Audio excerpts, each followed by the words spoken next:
Hello दोस्तों, आज हम करेंगे हरियाणा जीके के क्वेश्चन जो कि एग्ज़ाम के लिए बहुत ज़्यादा महत्वपूर्ण होंगे। सबसे पहला प्रश्न, फरीदाबाद के बाद हरियाणा का सबसे अधिक आबादी वाला शहर कौन सा है? तो फरीदाबाद के बाद जो हरियाणा का सबसे अधिक आबादी वाला शहर है दोस्तों वो है हिसार। किसका नाम आएगा? हिसार का नाम। स्टार मंदिर कहाँ पर है?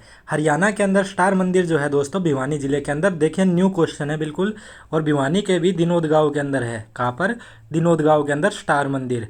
हरियाणा का लौह पुरुष किसे कहा जाता है? तो हरियाणा के जो लौह पुरुष है दोस्तों वो है श्री बंसीलाल। यदि आपसे ये भी पूछा जा सकता है कि आधुनिक हरियाणा का निर्माता भी कौन है? श्री बंसीलाल जी का कौन से जिले से संबंध है इनका? भिवानी जिले से संबंध है। गांव कौन सा है दोस्तों इसका? भिवानी जिले के ही अंदर गांव है गोलागढ़ गांव। कौन सा गांव है? गोलागढ़ गांव। बाबा रामदेव के गुरु कौन है? बाबा रामदेव के गुरु कौन है दोस्तों? आचार्य बलदेव। क्या नाम है उनका? आचार्य बलदेव। समाचार पत्र जाट गजट की शुरुआत किसने की थी? सर छोटू राम ने। किसने? सर छोटू राम ने। भारतीय सीमेंट निगम कहाँ पर स्थित है? तो भारतीय सीमेंट निगम है दोस्तों वो चरखी दादरी के अंदर स्थित है। कहाँ पर? चरखी दादरी, जो कि हरियाणा का 22वां जिला है। हरियाणा का सबसे बड़ा गांव कौन सा है? तो हरियाणा का सबसे बड़ा गांव है दोस्तों सिसाई गांव, जो कि कहाँ पर पड़ता है? हिसार जिले के अंदर। कहाँ पर? हिसार जिले के अंदर सिसाई गांव। तहसील पूछे तो आसी। हरियाणा में भाप लोकोमोटिव संग्रहालय कहाँ पर है? इंपॉर्टेंट क्वेश्चन है।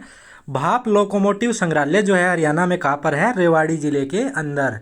वाहन चोरी से संबंधित मुद्दों को सुलझाने के लिए सरकार द्वारा डैश ऐप लॉन्च किया गया। तो दोस्तों वाहन चोरी से मुद्दों को सुलझाने के लिए हरियाणा सरकार ने कौन सा ऐप लॉन्च किया? मैच और पकड़ app. Match and catch app. तो मैच और पकड़ ऐप, ये ध्यान रखना है। रेजांगला की लड़ाई हरियाणा के किस जिले से संबंधित है? तो रेजांगला की लड़ाई जो है दोस्तों रेवाड़ी से संबंधित है। फरीदाबाद की बड़खल झील का निर्माण कब हुआ था? बहुत बार पूछा जा चुका है ये प्रश्न। तो 1947 के अंदर हुआ था। हरियाणा में श्री कृष्ण संग्रहालय कहाँ स्थित है? तो श्री कृष्ण संग्रहालय जो है कुरुक्षेत्र के अंदर स्थित है। हरियाणा का एकमात्र संग्रहालय जो भारतीय पुरातत्व सर्वेक्षण के चंडीगढ़ विंग के अधीन है। देखिए दोस्तों भारतीय पुरातत्व सर्वेक्षण के चंडीगढ़ विंग के अधीन है। तो कौन सा संग्रहालय है? थानेसर संग्रहालय। आधुनिक सांग के जनक के रूप में किसे जाना जाता है? तो ये जाना जाता है दोस्तों दीपचंद ब्राह्मण को, आधुनिक सांग के जनक के रूप में।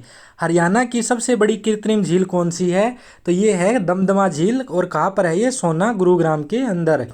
हरियाणा में बसई आर्द्र भूमि कहाँ स्थित है? तो ये स्थित है दोस्तों बसई गांव गुरुग्राम के अंदर। कहाँ पर? बसई गांव गुरुग्राम के अंदर।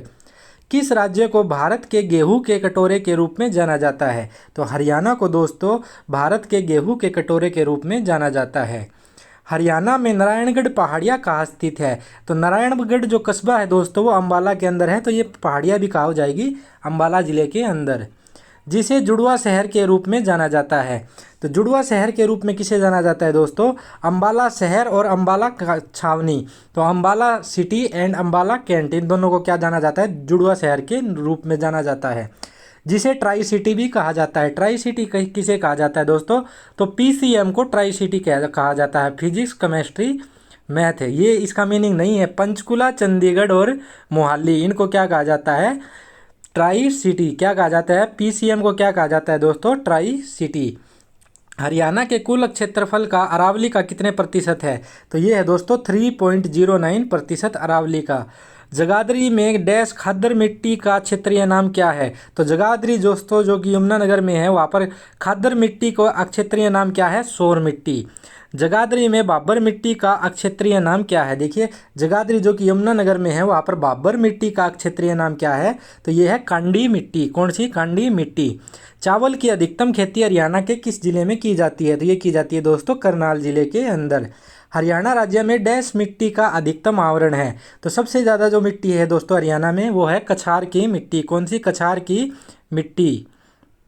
उसके बाद देखिए दोस्तों मारकंडा नदी का प्राचीन नाम क्या है? तो मारकंडा नदी का प्राचीन नाम है अरुणा। क्या नाम है? अरुणा। रावी नदी का प्राचीन नाम क्या है? तो ये हो जाएगा दोस्तों प्रूषणी। घग्गर नदी हरियाणा में मारकंडा नदी से कहाँ मिलती है? घग्गर नदी हरियाणा में मारकंडा नदी से कहाँ पर मिलती है? तो ये पिहोवा कुरुक्षेत्र के अंदर मिलती है। टांगड़ी नदी का उद्गम स्थल क्या है? तो टांगड़ी नदी का जो उद्गम स्थल है वो है दोस्तों मोरनी हिल्स पंचकुला। कहाँ पर? मोरनी हिल्स पंचकुला।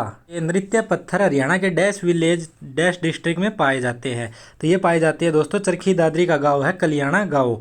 अब तक कितनी बार हरियाणा में राष्ट्रपति शासन लग चुका है? तो 3 बार दोस्तों, 66 में, 67 में और 91 में।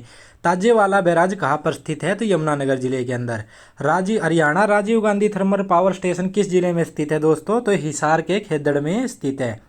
हरियाणा में अर्जुन स्टेडियम कहाँ पर है? अर्जुन स्टेडियम है दोस्तों जींद जिले के अंदर। किस शहर को हरियाणा का शिक्षा शहर भी कहा जाता है? तो ये कहा जाता है सोनीपत को। हरियाणा में किस स्थान को बॉक्सिंग क्यूबा जैसे नामों से जाना जाता है? लिटिल क्यूबा या मिनी क्यूबा भी कहा जाता है। तो ये कहा जाता है दोस्तों भिवानी को। हरियाणा के पहले सांघिक कृष्णलाल भट्ट की जय कहाँ से हुई? तो ये मेरठ यूपी से। हरियाणा में भारत के सबसे बड़े अशोक चक्र का आवरण कहाँ किया गया? अनावरण। तो दोस्तों सबसे बड़े अशोक चक्र का अनावरण किया गया है टोपरा, जो कि यमुनानगर के अंदर है। वीवीपैट मशीनों का पहली बार के लिए हरियाणा में कहाँ प्रयोग किया गया? तो ये प्रयोग किया गया जींद उपचुनाव में।